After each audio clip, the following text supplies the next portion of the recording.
paluwas pa lang po ning advisory ang satuyang SSS main office na ma-offer po ang Social Security System ning Calamity Assistance Package or CAP para po duman sa mga biktima kaining severe tropical storm na pae. So kung marurumduman po nindo nagkaigo kitang memorandum or igo po kitang memorandum halit po sa Malacanang na igo pong proclamation number 84 na declare po ini yung calamity in regions, state of calamity, ini pong regions 4A, 5, 6, and the Bangsamoro Autonomous Region in Muslim Mindanao. So in connection po din sa declaration na ini, dito po sa proclamation, halit po sa Malacanang, nag-o-offer po ang SSS ng Calamity Assistance Package.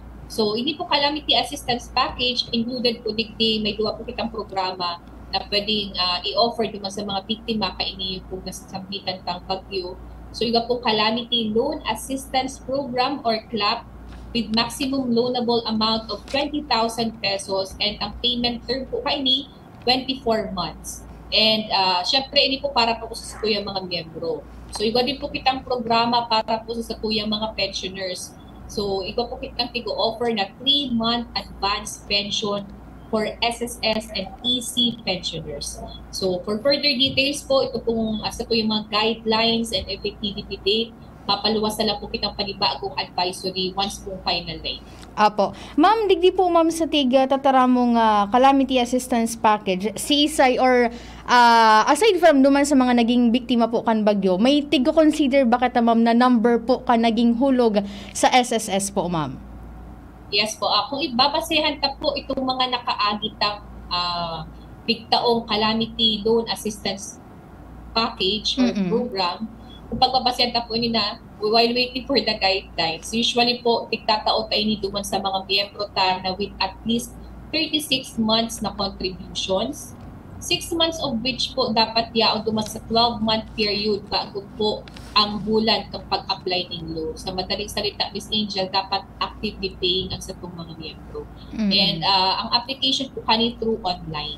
So, as early as now, while waiting for the effectivity date, tiga-apisuan ta po sa itong mga miyembro na po itong mag-apply for this calamity loan na pwede na po silang mag-register sa satuyang SSS website, www.sss.gov.ph. Opo. Para naman ma'am duman sa mga nag-apply, syempre ma-apply ka, may mga documents na kaipuanan i-submit. Ano po ma'am ang mga dokumentos na kaipuan pong i-preparar kaitong sa mga interesadong mag-apply po ma'am? Actually, ang online pong submission kaini. So, dahil po kayo po mag-prepare ng mga documents for as long as resident po kita kang Bicol region as yung mga declared na nga po under proclamation number 84. So kung kamo po residente kang Bicol, pwede po kamo mag-apply kay ni calamity loan basta ko po kamo qualifying contributions na at least 36 months. Opo. And dapat po naka-register kamo sa satuyang SSS website. Opo. And ngunyan ma'am, wala pa po kung exact date kung noarin pa din mag-start, no? And sa ano po ma'am, sa initial info po nindo, mga pirang days daw po ma'am or weeks ang pag-process po kayan. Tapos syempre may mga maharapot, baad ngayon mahalo yan ang pag-process po kayan ma'am? Yes, usually po ang processing data po is 2 to 3 days.